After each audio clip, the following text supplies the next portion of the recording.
because we have had a mind programming exercise called the War on Drugs for the last 40 years, which has been designed to create an internal enemy in our societies and convince people that there are these evil, wicked groups who are doing these terrible, sinful things, smoking these drugs and doing this and that. And there's a very dark image has been created around it, and people get very upset irrationally about this whole issue.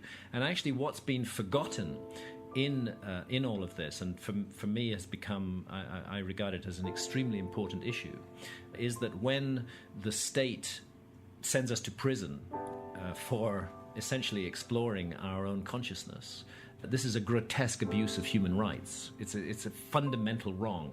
If I, as an adult, am not, sovereign over my own consciousness, then I'm absolutely not sovereign over anything. I can't claim any kind of freedom at all. And what has happened over the last 40 or 50 years under the disguise of the war on drugs is that we have been persuaded to hand over the keys of our consciousness to the state. The most precious, the most intimate, the most sapient part of ourselves, the state now has the keys. And furthermore, they've persuaded us that that's in our interests. This is a very dangerous situation. Definitely. And that, again, that's the result. Let's remember that funded with our money, our taxpayers' money, there has been 40 years of programming, more than 40 years on this subject to make us all develop a kind of aversion, of a fear, a hatred, the horror of drugs. And it's just fundamentally wrong in so many ways. Look, quite a number of illegal drugs are actually really bad and really dangerous, and they will totally fuck you up in all kinds of ways. But I believe that the sovereignty of the adult over his or her own body and his or her own mind trumps everything else. Sure. And we must have the right to make our mistakes. Yes. We already have laws in our society for punishing bad behavior. If somebody on drugs goes out and gets in somebody else's face and causes them trouble, we already have laws to deal with that. We don't need new laws that control our consciousness and rigidly place it in a prison and actually place us in prison. So, if we such an important point, what you just said, that we already have laws to keep people from doing bad things. Yes. It's so important. It seems so logical. It's like so clear. If you can drink and not do anything bad, go drink. Right. Exactly. If you can smoke pot and not do anything bad to your fellow human, go smoke pot. If that's what you want to do, if that's your adult decision, that's your choice. What does liberty mean if it doesn't mean that? Well, people will get into this ridiculous, just obey the law. Why is it such a hard time? What are you, a druggie? You need drugs to get through this life. And I always say, this is such an illogical argument, because imagine if we were on an island, we're the only people on the planet, there was only 4 of us. There was only 4 of us, and one of us wanted to smoke pot.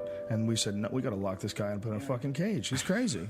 And it's we nice decided to reduce it to that, to 4, then you really see the dynamics. You see how silly it is. Like, what, you would just lock this guy up in a cage. You can't smoke pot. We made a law against it. Yeah. Like, what? And that 4 is just as ridiculous as 4 million or 400 million or what. It's just as ridiculous. It's an extraordinary thing, and you have to consider what it's led to in our society in all kinds of ways. It's led to the creation of huge armed bureaucracies who have the right to break into our homes, smash down our doors, humiliate us in every possible way, ruin our lives with criminal records, and all because what? We're smoking some natural herb, which affects our own consciousness in some way.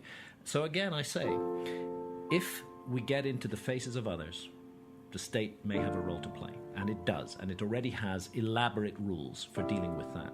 But for the state to have transgressed the consciousness of free sovereign adults is a grotesque abuse of human rights. And it doesn't work. This is the other thing.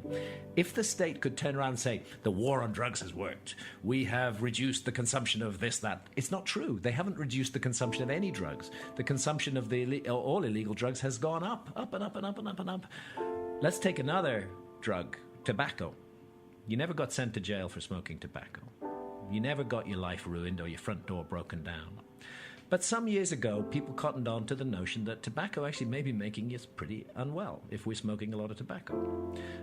Seems to be a connection with lung cancer. And this information was put forward. Look what's happened with tobacco in the last 20 years. Millions and millions of adults all over the world presented with that information have taken a personal sovereign decision to stop smoking cigarettes.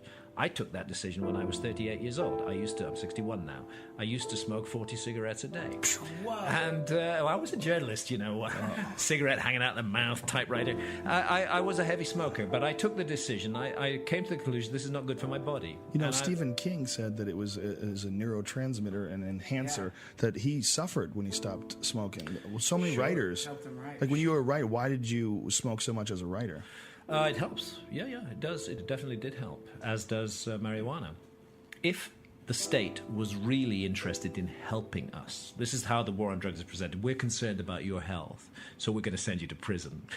We're concerned about the harm this drug is doing to you, so we're going to send you to prison. What's more harmful, the harm the drug is doing or being sent to prison? It seems to me pretty obvious that the being sent to prison is a much more harmful thing that's being done. If the state was really concerned about harm, then the solution is not to criminalize people for taking drugs. The solution is to present them with very good information which they believe. Part of the problem is that the state has become to be regarded as so corrupt that any message emanating from the state about drugs is not believed anymore, completely disbelieved. So once again, we come to this issue of adult sovereignty over consciousness. And our right also to make mistakes with our own body if we do that. I believe we're here on this earth to learn and to grow and to develop, and we have to have adult responsibility to do that.